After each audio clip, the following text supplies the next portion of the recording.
Hualigani ndugu mpenzi mtazamaji na msikilizaji wa YouTube channel yangu ya Hamisi Hassani TV. Langu jina ni Hamisi Hassan, napatikana hapa Demon, Iowa.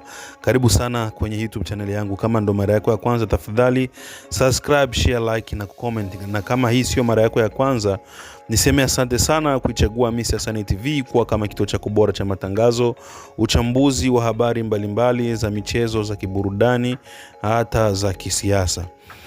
Ikiwa leo ni tariki 30 ya mwezi wa 4 mwaka wa 2025, leo nakuletea taarifa ya habari ambayo itahusisha nchi 6 ambazo zimekutana huko Qatar kwa ajili ya kuhakikisha wanafanya masuluhisho ya vita ambayo inaendelea mashariki mwa DRC kule kwetu Sud Kivu na Nord Kivu.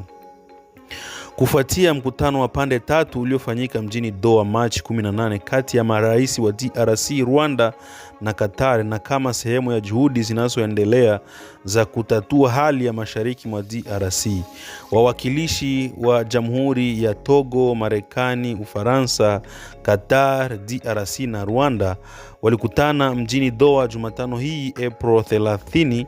Walikubaliana kushughulikia kwa njia ya mazungumzo sababu za msingi za mzozo unaoendelea na mzozo huo.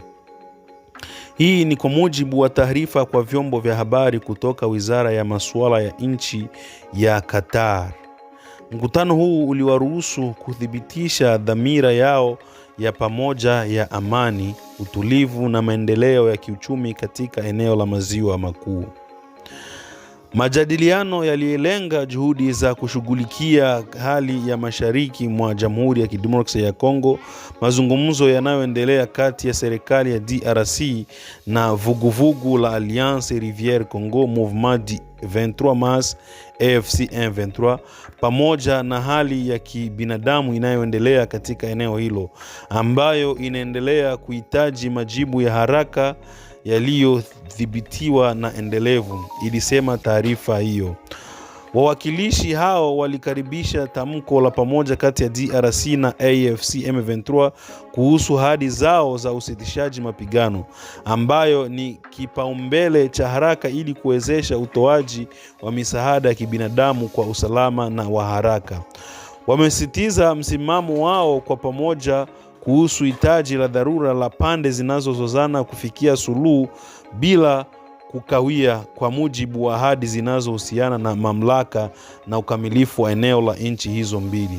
Washiriki wa mkutano huu wamekaribisha maendeleo makubwa yaliyopatikana kupitia kutiwa sahini kwa tamko la kanuni huko Washington mnamo April 25 na kuelezea nia yao ya kuchangia juhudi zinazoendelea zinazolenga kuimarisha kuaminiana, kuanzisha usitishaji vita wa kudumu na kufikia azimio la amani kwa mzozo huo. Hiyo ndio taarifa ambayo nimekusogezea siku ya leo, na mida kama na hii, mida ya saa 6:55 majira ya hapa Marekani ya kati. Langu jina ni Hamisi Hassan. Kama hujasubscribe, tafadhali subscribe, share, like na comment.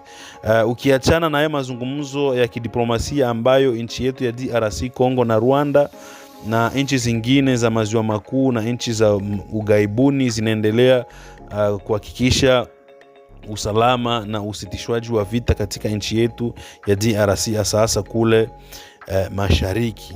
Licha ya hayo mazungumzo ya kidiplomasia, lakini vita bado inaendelea mpaka sasa hivi, ikimuhusisha Mheshimiwa Nanga ambaye ndio coordinator zaidi sana wa vuguvugu hilo la M23 pamoja na AFC. Anasema usitishaji wa vita sasa hivi sio kipaumbele chake pamoja na AFC yake.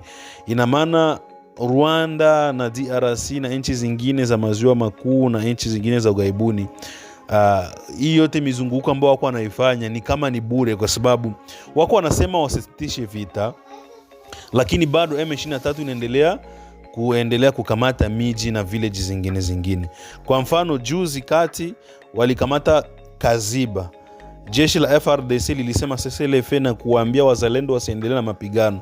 Baada ya muda mfupi kuona tena Kaziba inachukuliwa na M23. baada tu ya kusema cessez-le-feu, yani usitishwaji wa mapigano.